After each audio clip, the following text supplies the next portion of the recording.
Non, mais franchement, Harry Potter, c'est trop génial. Faut que tu lises les livres, c'est sûr. Ouais, je sais, on m'a déjà dit, mais bon, franchement, les films sont déjà trop bien.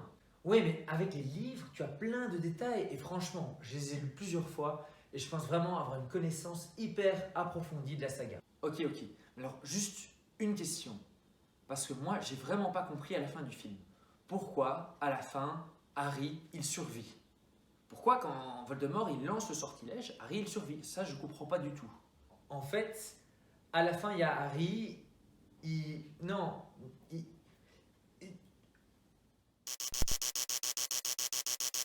Oulala, ça me semble vraiment mal parti cette histoire. Enfin bon, il faut être honnête. Savoir pourquoi Harry a survécu au sort de Voldemort est à la fois la question la plus simple, mais en même temps la plus complexe de toute la saga. Et en plus, c'est peut-être la question la plus importante. Même moi qui ai lu plusieurs fois les livres, je n'ai pas vraiment une réponse claire comme de l'eau de roche. Mais c'est pas grave, j'ai quand même relu un petit peu les livres, j'ai cherché un petit peu de mon côté et je vais vous présenter deux théories officielles qui présentent les raisons pour lesquelles Harry a survécu. Officielles, je dis, pourquoi? Parce que c'est J.K. Rowling elle-même qui les a avancées.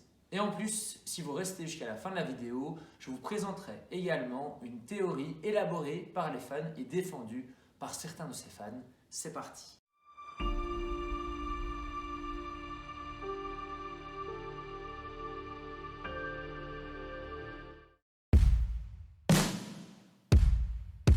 Pour aborder cette première raison, revenons très longtemps en arrière. En effet, le soir où Voldemort tua les parents de Harry, Lily, la maman de Harry, s'est sacrifiée pour Harry et a préféré mourir à sa place. En se sacrifiant pour Harry, Lily a donné à Harry une sorte de protection magique par le biais de son sang. Dans Harry coule un sang protecteur qui le protège et le rend donc moins vulnérable face à Voldemort. Quelques années après, à la fin du tome 4, lorsque Voldemort renaît véritablement, il a voulu prendre le sang de Harry pour l'injecter dans son nouveau corps afin d'avoir également cette protection magique. Mais malheureusement pour Voldemort, cela a eu l'effet inverse.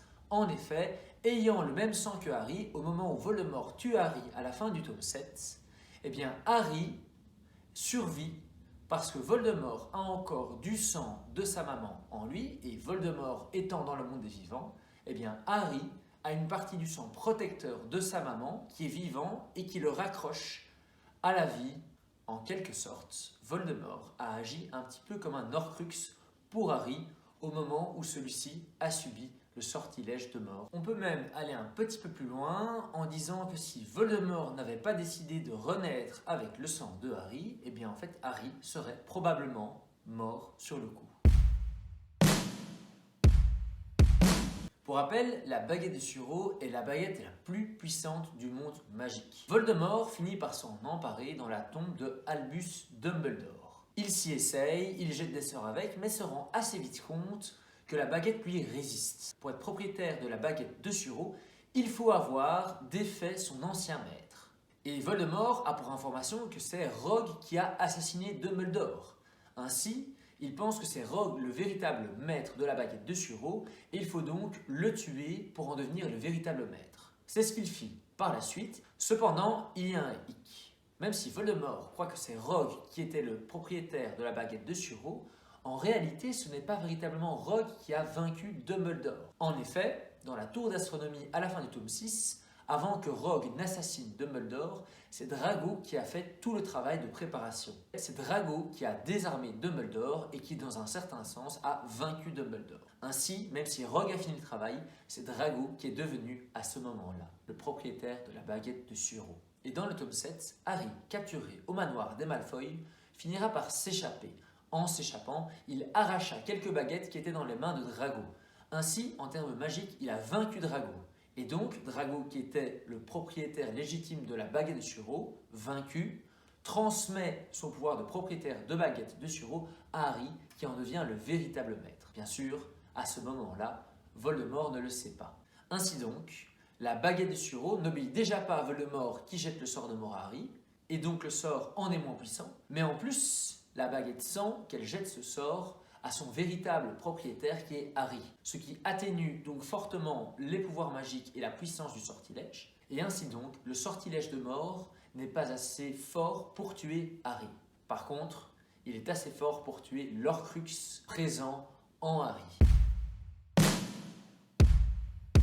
Allez, c'est parti pour une petite raison bonus. En effet, les deux raisons précédentes sont un petit peu des raisons officielles car J.K. Rowling a elle-même expliqué cela. Mais il y a certains fans qui considèrent que Harry aurait pu survivre d'une autre manière. Mais quelle est-elle? En fait, elle est assez simple. Harry serait considéré comme le maître de la mort. Et bien pourquoi? Parce qu'il a en sa possession les 3 reliques de la mort. Tout au long de la saga, il a récolté ces 3 reliques de la mort. Tout d'abord en récupérant la cape d'invisibilité qui appartenait à son père, ensuite la baguette de Suro en désarmant Malfoy, et troisièmement en récupérant la pierre de résurrection léguée par Dumbledore. Avec les 3 reliques de la mort, Harry est le maître de la mort. Alors, être le maître de la mort, cela ne veut pas vraiment dire vaincre la mort. Cela veut plutôt dire, dans certaines circonstances particulières, pouvoir choisir si on reste dans le monde des vivants ou si l'on rejoint le monde de la mort. Et Harry, maître de la mort, aurait décidé de rester pour terminer sa quête et vaincre Voldemort. Du moins, c'est ce que pensent certains fans de la saga Harry Potter. Voilà, j'espère que vous y voyez un petit peu plus clair sur les raisons qui ont fait que Harry a survécu. Et ces raisons, du moins les 2 premières, sont assez ironiques car c'est Voldemort lui-même, par sa non-connaissance de l'amour, qui les a provoqués. En effet, c'est lui qui a pris le sang de Harry en voulant augmenter sa puissance, mais au final, c'est ça qui a relié Harry au monde des vivants. Et pour la deuxième raison, c'est Voldemort qui a cru que la mort donnée par Rogue à Dumbledore suffisait pour en faire le maître de la mort, alors que c'est Drago qui l'avait désarmé. Bref, dans les 2 cas, Voldemort a voulu accroître encore plus sa puissance et cela s'est retourné contre lui. C'est assez ironique et paradoxal pour le mage noir. Voilà, donc j'espère avoir été assez clair dans l'ensemble. Si ce n'est pas le cas, tu mets un gros pouce rouge et tu te désabonnes, c'est génial.